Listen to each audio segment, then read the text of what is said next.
very, very powerful. The founder of Vishwa Carbon, a climate tech company, on a mission to cut 1 billion tons of emission. And I kid you not, on a mission to cut 1 billion tech of emissions by 2030. He's building an AI powered operating system that makes carbon accounting, ESG reporting, net zero strategy, and implementation smarter, faster, and auditable at a scale. A very, very bold entrepreneur. He's driven, there's the best part about him, he's driven by urgency and vision. Tanish, as we all know, is reimagining how businesses measure, act, and lead in climate. His work, of course, blends technology, data, and a design to make sustainability not just a compliance exercise, but a competitive advantage, turning ambition into a measurable impact. The topic from raw data to an evidence engine, a revenue positive scope 3 pipeline for the oil and the gas industry. I want you all to please put your hands together for the founder of Vishwa Carbon, the man whose smile disarms everybody, but his knowledge is incredible. Welcome, Tanish Shewani. Hello, Gaston. Thank you for the introduction. Hello, Mr. Naresh. Hello, Mr. Abdul Salam. Really nice to meet both of you as well. And hello to everyone who's joined this event as well. Yeah. I'll quickly just, I, yeah, yeah. yes. Yeah. Let me know when you can see my screen.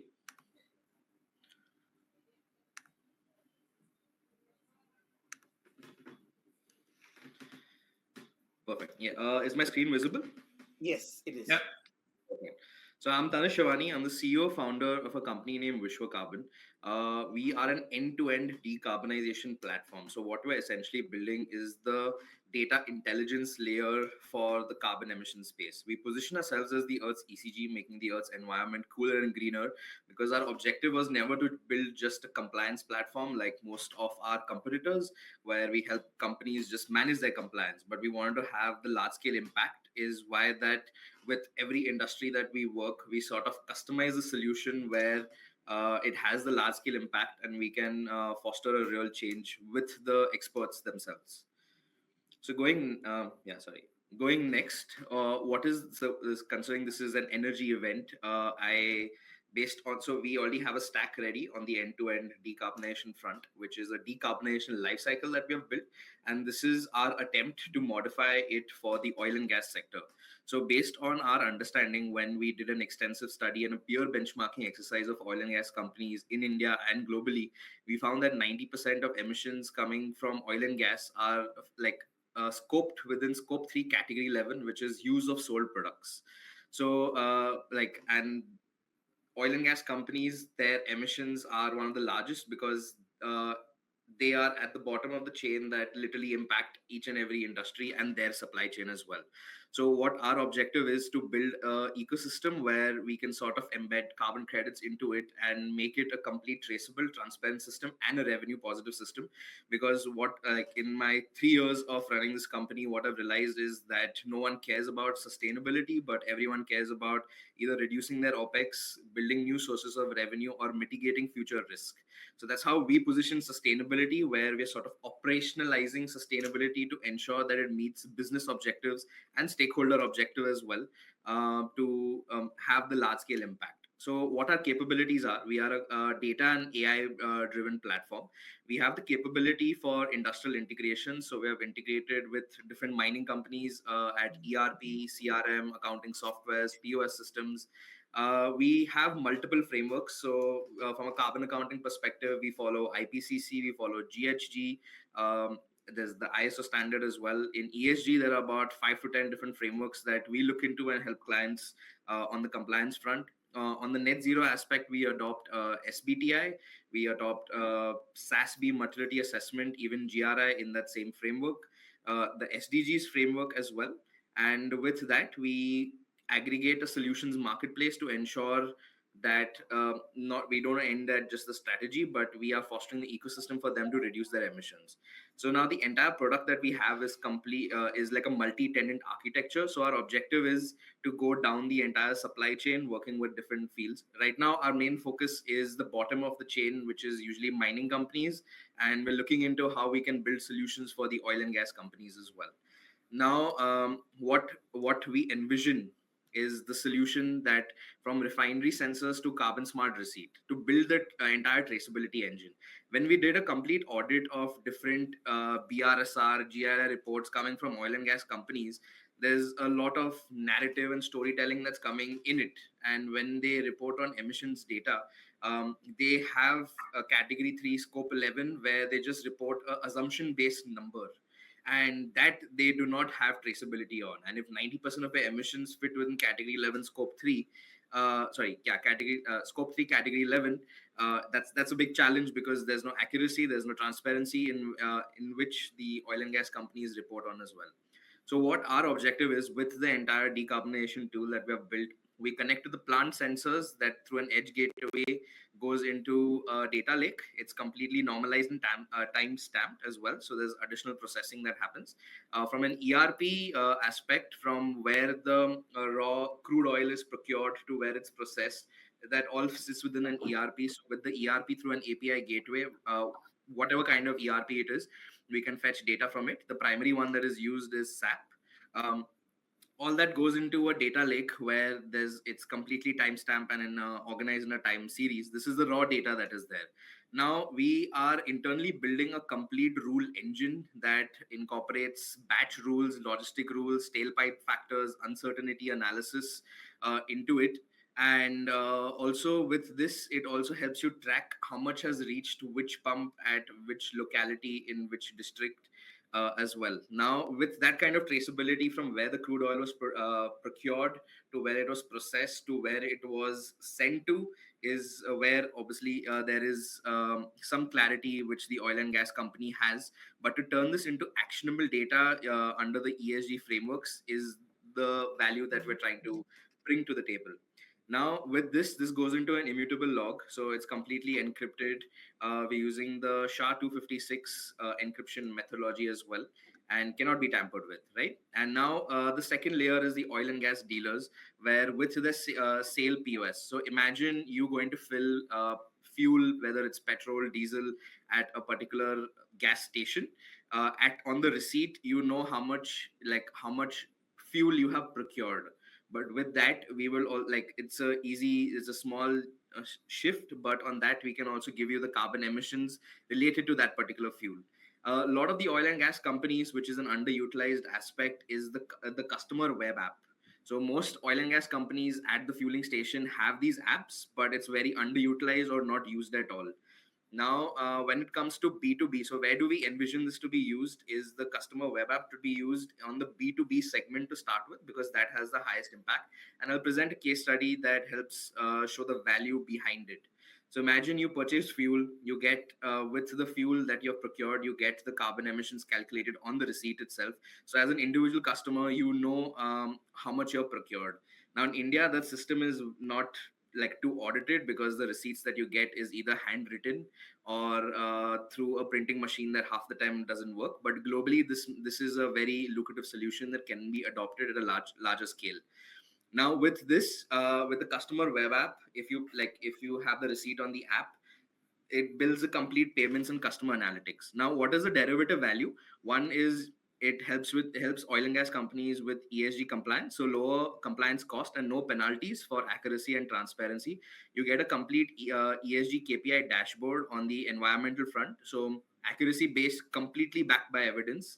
You get the dealer portal, where you provide incentives, green incentives at a customer level and dealer level. And then you have the carbon credit marketplace. So now the biggest challenge in the carbon credit marketplace is that there's a lot of unsold carbon credits that are there.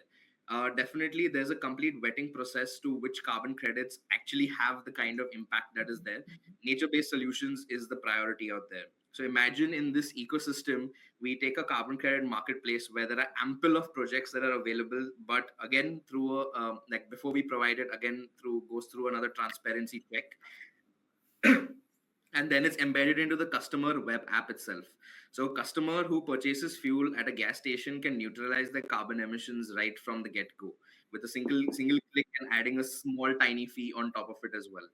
So that is what we built, and this fits within the B2B ecosystem.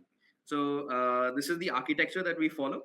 So, considering oil and gas companies impact majorly every supply chain globally, we wanted to make everything auditable and transparent. Now, this entire architecture is the AI workflow that we adopt internally on all the different applications that we have, on the processing, the models that we use. The model itself that we use, we're using Llama 3 as the base model.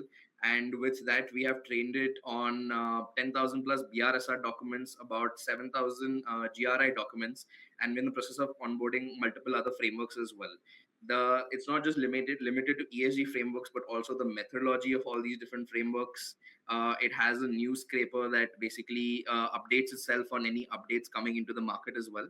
So we're trying to build a complete intelligence layer that helps us fill all of these do all of the decarbonization work that is there faster, and sort of replace a chief sustainability officer, not completely replace, because there's always a human in the loop, but reduce the workload and their dependency by 70 to 80%. So this is a logistics company use case. So imagine a logistics company is filling fuel at a particular gas station throughout the year. Now, taking the assumption, so we're broken down into small, mid, and large. A small company is 50 vans and 10 trucks. A mid is 200 vans and 80 trucks. A large is 800 vans and 300 trucks. So you can see the total number of vehicles provided. Now, imagine if the oil and gas company creates a portfolio of $12 per ton of CO2e, and basically they have adopted a large basket of nature-based solution from which they are procuring carbon credits, and they're selling it to the customer at $18 TCO2e as well. Now, for the platform that will be provided to the B2B users, you will be charging $5 per vehicle to neutralize it, because we work with a lot of transport companies here in India, and their biggest challenge is how do they neutralize their fuel emissions. So this makes it lucrative, and this makes an additional source of revenue for the oil and gas company by providing this, by utilizing an under-tapped resource, which is carbon credits. Now, you have a one-time onboarding fee per enterprise that can be tweaked. There's not a lot of dependency on the one-time onboarding fee, but on the regular consumption of the carbon credits itself. So if you see, the total CO2e of a small company is 1,420 tons. For a mid-size, it's 9,400 tons. For a large company, it's 35,858 tons. So an average client bill in terms of carbon credits could be 25,567, mid-sized 169,805, and for a large company, 600,000, like 400, like what do you call, $645,451. Now, with the credit cost, this is what the oil and gas company will incur, and this is what the profit that they will make on just the carbon credit sale. With the vehicle platform fee involved as well, this is the net annual income that they will have, with a margin of about 34% on average to incorporate into their P&L. So the reason why companies, the transport companies specifically, is like why we have chosen transport companies as a use case, because they have mandate from different, like their customers, to report on CDP, report on SBTI, report their GHG report that is there, and to show that they're actively reducing their emissions. We worked with a client that was mandated by HSBC to provide a CDP report and show that on a year-on-year basis how much they are reducing their emissions. And considering for a transport company, the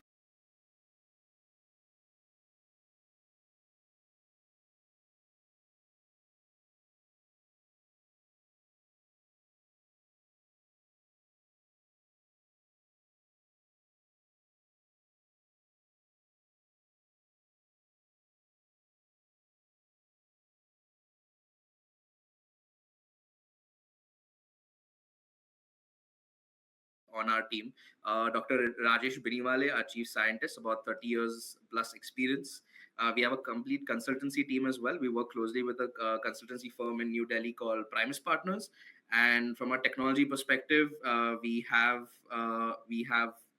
Anis, Kaushik, Kishore, and Aniket, who lead the tech development. They're all, so everyone that you see on the screen, apart from me, I have about 10 to 12 years of experience. But apart from me, everyone on the stage has 15 years plus, and most of them about 30 years plus.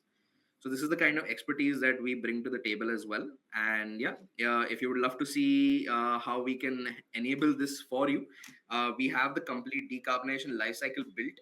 We're looking to work with an oil and gas company where we can embed this kind of ecosystem to leverage decarbonization and ensure that it benefits your bottom line as well. Thank you. Well, so very, very striking insights and some good, mind-boggling figures that you presented, Tanish. I'd like to invite Abdul Salam to go first. Any questions for Tanish? Well, it is really, you have taken us through an amazing tour. This is something we all would like really to have that interest, not only from basically a carbon credit income to the companies, but it is more of the awareness that oil and gas companies that we observe, at least in the region I'm staying in, we observe a lot of initiatives related to environmental protection initiatives. Now, with regards to you mentioned the oil and gas companies, but I feel it is more of the distribution, companies, not really the producing company. It's more of the distribution companies. Now, sometimes there is a connection between them, but some other times it is a totally different business. So to target the potential customer, do you really mean the oil and gas producing companies? Or because oil and gas producing companies, they are introducing new technologies to capture the carbon emissions and to measure the emissions using different types of sensors, and they have these initiatives. But with regards to the distribution companies, is that more relevant to the idea that you have mentioned, or it can tackle both? Definitely. So it can tackle both. See, from an oil and gas company perspective, it's about building the complete traceability and the auditability of the data itself, right? They already have the sensors, they already have the data. How do we present it in an ESG friendly way? And see, whatever we do in the organization, we always see how to tie it to a revenue stream, right? Because for me to pitch to an oil and gas company and to get them interested in it, if it's affecting their bottom line and they're generating revenue out of it, is when it makes sense to them at the end of the day.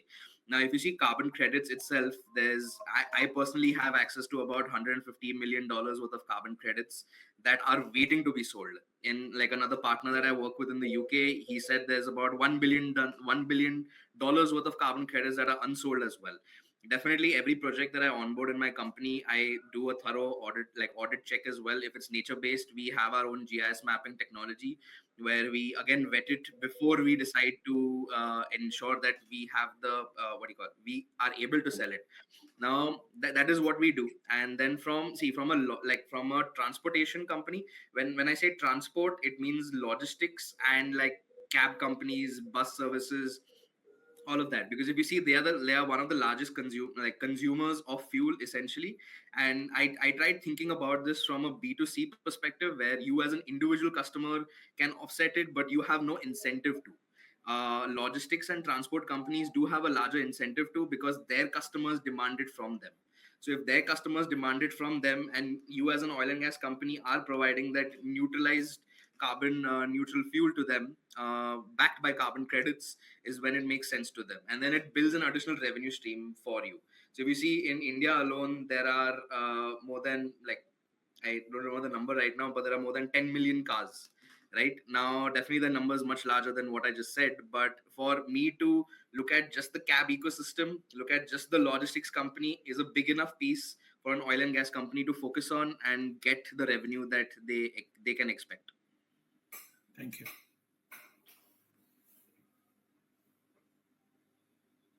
Gaston, you're on mute. I apologize. That's really, really cool. As Rochelle mentions, turning regulatory reporting into a revenue positive opportunity is an absolute brilliant stroke of genius. Naresh, your insights, your opinion, your question, please. Oh, yeah, thanks, Tanish. I think what gets measured is gets managed. Correct. Unfortunately, Scope 3 emissions, it's not easy to measure. from a carbon value chain. One question which I could not control is after hearing this, right? How do you see customers, especially in the logistics you mentioned, right? In the logistics value chain, how do you see customers' adoption of carbon smart receipts? Even though they use the oil company app, right? What do you see, or what is that to get this executed or to get this implemented? Will that be a push factor for a compliance driven necessity or a competitive differentiator from oil supply company? So, how do you see this can be a push factor for the end consumers to adopt this? Definitely. So when I looked at the two segments essentially. One is B2C with individual customers. Yeah, now from a B2C perspective, if you look at it, the adoption you can expect is very low, right? Because for me to cater to all, let's say, HP and BP kind of petrol pumps in India, that gives me a big challenge. The I don't see a lot of users adopting it because there's an incentive to adopt it. But from a company point of view, as I mentioned, like transport and logistics companies as well, there we will target the companies that are mandated under the ESG framework. So I have two use cases because I work with two transportation companies in India who are not listed companies, but they are mandated by HSBC to submit CDP disclosures, and they have to give a target for achieving net zero by 2040, which is mandated by HSBC. So if they want to keep it as a customer, that is when the adoption actually happens, because then it affects the revenue and the bottom line instead. So what I feel is, from a B2B perspective, where it's going to impact your bottom line is where you as a business owner will take initiative to safeguard that, to mitigate the future risk that is involved. Now, when it comes to B2C, from an individual perspective, they're not going to take the initiative. I have, in fact, spoken to multiple people. They don't care about what comes on the receipt and how much carbon they're emitting, right? And they want, like, already the fuel prices considerably large in India, so they're not going to even spend a few rupees extra to a few rupees or dollars internationally to neutralize it as well. So again, the focus here is only B2B companies, no B2C companies, and focusing on logistics and transport, where you see them providing ESG reports to their customers at the end of the day. So that is where the adoption is going to happen, and that number of logistics and transportation companies who have to report on CDP and SBTI mandated by their customers is growing. It's not just limited to, let's say, a few, like tens or hundreds of them. It's very soon, in the next 2 3 years, going to reach thousands of these companies who are mandated by their their, what do you call, supply chain stakeholders to be a part of this ecosystem. Okay, no, that adds to me one of the questions. I mean, I'm using one of a gas app. It's one of the global company. I don't want to name it, which has got a yellow and which has got a yellow and red and the logo. Even Okay. in their apps, they have other fringe benefits and other things, but the carbon measurement is not there. So Correct. before the consumer comes and adopts, but it has to come from the retailer also, right? Correct. So why is there a push factor for them? Is there, or is there because otherwise it will thwart their business? How do you see that from a retailer's perspective? Correct. So if we see from a retail perspective, I did a deep dive into these apps as well of three different providers, both in India and the one that you mentioned as well. Now, if you see their apps, they will have 100,000 downloads, even a million downloads, even a 10 million downloads. But if the main metric when it comes to apps is the daily active users and the monthly active users. If you actually check those metrics, they will be less than 3% on any of these apps, right? So if you see, the adoption rate of the app itself is very low. How do you expect the adoption rate of the carbon neutralization on the app to be like more than 10%? And for it to be financially feasible, what I understood is you needed minimum at 7% on like the adoption rate of carbon neutralization for it to be profitable for the company. Because if it's not at 7%, then you have bought a large set of carbon credits, you're holding and sitting on it, but you have no place to sell it. Here this gives you a short stream, because here you're getting a platform fee per car or vehicle that you are backing, and also you're giving the carbon neutral fuel as a service to all of these providers. Thank you. Thanks for your Um, explanation. Tanesh, this topic is a little close to my heart, and I'll say why. We're talking about tons, we're talking about gas, and my name is Gaston, so it kind of gets a very close element. This topic. Thank you very much for those wonderful and warm insights. It was really nice of you. Thank you very much, Tanesh. Thank you, Gaston. Thank you, Naresh. Thank you, Abdul Salam. Thank you. Thank you.